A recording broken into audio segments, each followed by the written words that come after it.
Bonjour, nous sommes le 19 décembre 2025 et je vous propose un nouveau bulletin d'information en Ukraine. Et avant de nous porter sur la ligne de front, je voudrais faire un rectificatif par rapport à la vidéo précédente concernant le sous-marin russe qui a été attaqué dans le port de Novorossiysk par un sous-marin kamikaze ukrainien. Et je voudrais revenir avec vous sur les images de cette attaque. Comme vous pouvez le voir ici, donc on est dans le port de Novorossiysk. Un sous-marin kamikaze ukrainien a réussi à se faufiler jusqu'à proximité des quais où sont amarrés des navires et un sous-marin russe, comme vous pouvez voir ici sur l'écran. Je vais faire un arrêt sur image. Donc ici, un cercle blanc semble entourer un sous-marin. À mon niveau, je n'y vois pas de sous-marin dans ce cercle blanc, à moins qu'il soit sous l'eau. Le seul sous-marin que je vois ici est positionné sur la droite, exactement à cet emplacement, avec ce cercle rouge. Donc ici, on voit clairement un sous-marin russe avec son kiosque caractéristique. Par contre, je ne vois pas d'autres sous-marins ici sur cette image. Tout à gauche ici, on pourrait penser qu'il y a un autre sous-marin avec un kiosque, mais j'en doute fortement. Et ensuite, et comme l'a souligné et me l'a rappelé un auditeur que je remercie, une fois que le sous-marin kamikaze ukrainien a explosé, comme vous pouvez le voir ici avec une puissante déflagration, il n'y a eu aucun incendie après cette explosion.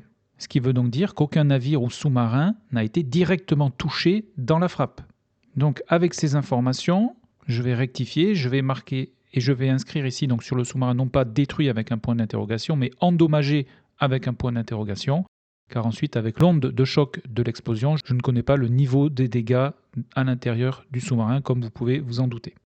Et les Russes ont publié une image du sous-marin sans dégâts extérieurs apparents. Donc voilà, je voulais donc faire ce rectificatif. Je remercie l'auditeur pour son observation, suite à laquelle donc j'ai pu faire ce rectificatif. Sans transition, on retourne donc sur la ligne de front. Donc sur le front de Soumy, aucune modification ni information ces 3 derniers jours. Ensuite, on se porte sur le front de Kharkov. Sur cette partie du front, un canon automoteur ukrainien, plus précisément un Gvozdika, a été détruit le 17 décembre par un drone kamikaze russe, ici exactement à l'ouest du village de Bayrak. Sur la ligne de front, on note une avancée des Russes dans le village de Liman, ici au sud de Sinelnikovie, et Liman qui est maintenant sous contrôle de l'armée russe. Et avant de nous porter donc sur le front de Louhansk, dans la région de Belgorod, ici, 2 lanceurs S-400 ont été ciblés et atteints par des drones kamikazes ukrainiens. Les 2 lanceurs se déplaçaient ici sur cet axe. Donc nous sommes à l'ouest du village de Verkhny Olchanets. Les 2 lanceurs ont été touchés donc par des drones ukrainiens. Un a été détruit car en feu et l'autre a bien été touché. La vidéo est trop courte pour pouvoir affirmer une destruction.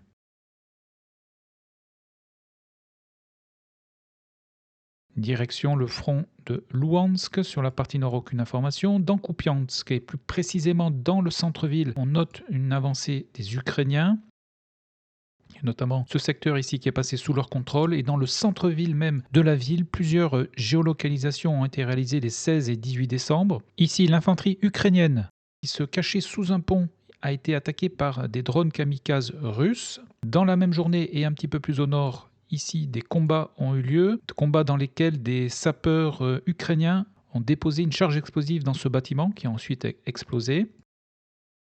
Un petit peu plus au nord, ici, l'infanterie ukrainienne a été observée dans ce bâtiment et plus précisément dans l'hôpital de la ville. Et non loin de là, ici, 2 jours plus tard, donc hier dans la journée, une position ukrainienne établie dans ce bâtiment a été attaquée par un drone kamikaze russe. Donc les combats continuent dans le centre de Kupiansk avec ici un léger gain au profit des Ukrainiens dans ce secteur. Sur la partie nord, il n'y a pas eu d'autres informations, donc dans le carré de Kalinovie, Kindrashivka, Radkivka, Olubivka, et n'ayant pas eu donc d'informations géolocalisées dans ce secteur, et donc dans le doute, je laisse cette partie dans la zone grise. On continue sur le front de Louhansk. Sur la partie centrale, pas d'informations. Sur la partie sud, à l'ouest de Novo-Vodiane, une carcasse d'un M113 a été filmée ici le 7 décembre. On continue. Jusque dans la partie de Liman, pas d'information ni géolocalisation ces 3 derniers jours. Nous arrivons maintenant sur le front Siversk. On note une légère avancée des Russes ici à l'est de Sviato-Prokhovskie et ces derniers ont également contourné cette élévation ici par le nord et village qui est actuellement dans la zone grise. 2 chars russes qui se dirigeaient vers la ligne de front de Siversk ont été interceptés et détruits par des drones kamikazes ukrainiens le 17 décembre. Ici, nous avons un T-72 et ici un T-64 qui avait été précédemment capturé par l'armée russe, qui a donc été détruit ici. Et en termes de géolocalisation et de matériel détruit, côté ukrainien, c'est un canon automoteur et plus précisément de type Akatia qui a été détruit, là également par un drone kamikaze mais russe cette fois-ci. Il a été détruit hier dans la journée. Et enfin, pour terminer sur ce front de Siversk dans la partie sud, dans le village de Fedorivka, une présence ukrainienne a été observée, puisque une de leurs positions y a été bombardée le 18 décembre, ce qui veut donc dire que le village de Fedorivka n'est pas aux mains des Russes. Par contre, ces derniers ont bien sécurisé le terrain au nord-ouest de Sako-Ivantsety. Direction le front de Kostantinivka. Le sud-est de la ville est toujours disputé. Des positions russes ici y ont été bombardées ou attaquées par des drones kamikazes dans la journée du 16 décembre. Donc ce secteur reste toujours dans la zone grise. Dans la partie sud, l'infanterie russe a été prise à partie par des drones kamikazes ukrainiens les 16 et 18 décembre. Et encore plus au sud, les Russes ont sécurisé la partie du terrain ici au nord-est du village de Klebanbik et au sud de Nelipivka. Ici, c'est une tranchée occupée par l'armée russe qui a été attaquée par un drone kamikaze ukrainien hier dans la journée. Nous arrivons maintenant sur le front de Pokrovsk. Dans le secteur de Chakovie, une colonne de quads russes a été interceptée le 16 décembre. Au départ, il y avait 16 quads qui ont donc emprunté cet axe ici pour se diriger vers les positions ukrainiennes à proximité de Vilnius. La colonne de quads a été d'abord interceptée par des drones kamikazes, puis l'artillerie ukrainienne a terminé de stopper cette dernière en occasionnant plusieurs pertes. Et au nord-ouest de Vilnius, ici, c'est un M113 de l'armée ukrainienne qui a été détruit le 11 décembre par un drone kamikaze russe. Et on se dirige maintenant vers le secteur de Pokrovsk. Tout d'abord au nord-ouest de Rodinsky, les 12 et 15 décembre. L'armée ukrainienne a perdu ici 2 blindés. Tout d'abord un Striker. La carcasse a été filmée le 12, sur cet axe exactement. Et le 15, à l'ouest de Rodinsky, c'est un BTR-4 qui a été détruit, donc le 15 décembre, par un drone kamikaze russe. Et ce secteur a d'ailleurs été bombardé par les forces aérospatiales russes hier dans la journée. Nous arrivons maintenant sur la ville de Pokrovsk et à l'est, la garnison de Mirnorad vit à présent ces derniers instants, puisque les Russes ici ont commencé à s'infiltrer dans la dernière zone sécurisée par la 79e brigade aéroportée. C'est pour cela que j'ai supprimé la zone jaune, qui était précédemment sous contrôle ukrainienne et qui est maintenant totalement disputée. Mais le secteur n'est toujours pas sous contrôle de l'armée russe, puisque leurs forces aériennes ici ont attaqué ce secteur avec des FAB le 16 décembre. Et au nord-ouest de Mirnorad, 3 blindés ukrainiens ont été filmés le 15 décembre. Ici, nous avons donc un VBL, un M577, c'est un véhicule de commandement sur un châssis de M113. Et ensuite, ici, un BMP-1. Les 3 carcasses ici ont été filmées le 15 décembre. Et les Russes ont de nouveau avancé dans ce secteur qui se réduit de jour en jour pour les Ukrainiens. Au nord de Pokrovsk, la position russe a été bombardée le 15 décembre, ici exactement.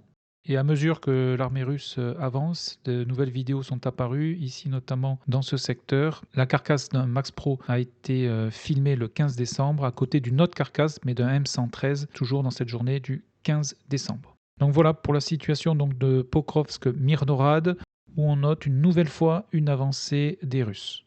On se déplace à l'ouest ici en direction de la ville de Richinier. Une position russe y a été bombardée donc dans les quartiers au sud-est ici le 17 décembre, ce qui a occasionné ici une avancée de l'armée russe qui a pris ce secteur ici sous son contrôle. Et nous arrivons maintenant sur le front de Dnipro.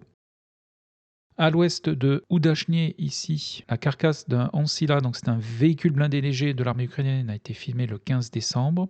Pas d'autres informations. On continue. Les Russes ont lancé une attaque avec plusieurs blindés le 16 décembre dans le sud du village de Novopavlivka. Attaque dans laquelle ils ont perdu 4 blindés. Ici, nous avons un BMP-2 qui a été détruit. Ici, un MTLB. Et plus au sud, ce sont 2 BMP. Les 4 blindés ont été détruits par des drones kamikazes ukrainiens. Donc, pas de modification dans ce secteur. Tout comme sur Ivanivka, je n'ai pas eu d'informations ni de géolocalisation ces 3 derniers jours. On se déplace sur ce front de Dnipro, et plus précisément dans la partie sud, jusqu'à Oulialpol. Je n'ai pas noté de modification des zones de contrôle ces 3 derniers jours. Une position ici ukrainienne a été bombardée le 17 dans la zone contrôlée par les Ukrainiens. Et sur la partie nord de la ville ici, une nouvelle fois l'armée russe qui tente de couper l'axe nord qui mène à la ville de Oulialpol. Et cette fois-ci dans le village de Oleno-Kostantinivka où une position russe y a été bombardée le 18 décembre, donc hier. Et avant d'enchaîner sur le front de Zaporizhia, je souhaiterais vous partager une vidéo qui a été publiée depuis la ville de Oulialpol, où vous pourrez vous rendre compte du niveau de destruction de la ville. Donc voilà pour cette partie du front de Dnipro, et nous arrivons maintenant sur le front donc de Zaporizhia, où les principales informations nous sont venues de la partie ouest, et plus précisément au nord de Kamiansky, et à l'est de Stepnoirsk, où l'infanterie russe a progressé ces derniers jours, notamment ici les 16 et 17 décembre. 2 positions de l'armée russe ici y ont été bombardées, ce qui dénote une avancée de leur armée dans cette direction, et qui se caractérise ici par un nouveau gain de terrain à leur profit. Et dans la ville de Zaporizhia, le 17 décembre, 2 Lancet russes ont détruit 2 VBL ukrainiens, ici un Humvee et ici un Novator, qui était donc garé sur ce parking. Donc voilà pour les informations essentielles le long de la ligne de front. Dans la région de Kherson, ici c'est un Tunguska russe qui a été détruit le 13 décembre par un drone kamikaze ukrainien. Donc c'est un système de défense aérienne.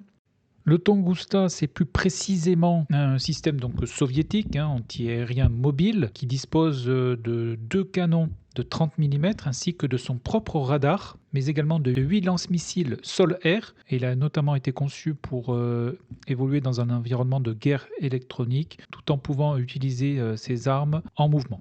Et les Ukrainiens sont également dotés de ces systèmes qui datent donc de 1984 et donc de l'Union soviétique.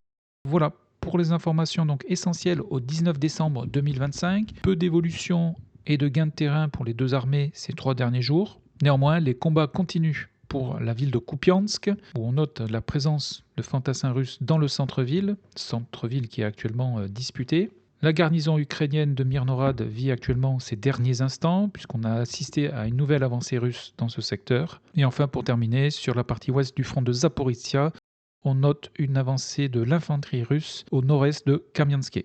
Voilà, et bien écoutez, je vous souhaite une excellente journée, un très bon week-end. Prenez bien soin de vous, encore merci pour tous vos messages, et je vous donne rendez-vous dans une prochaine vidéo. Merci, à bientôt.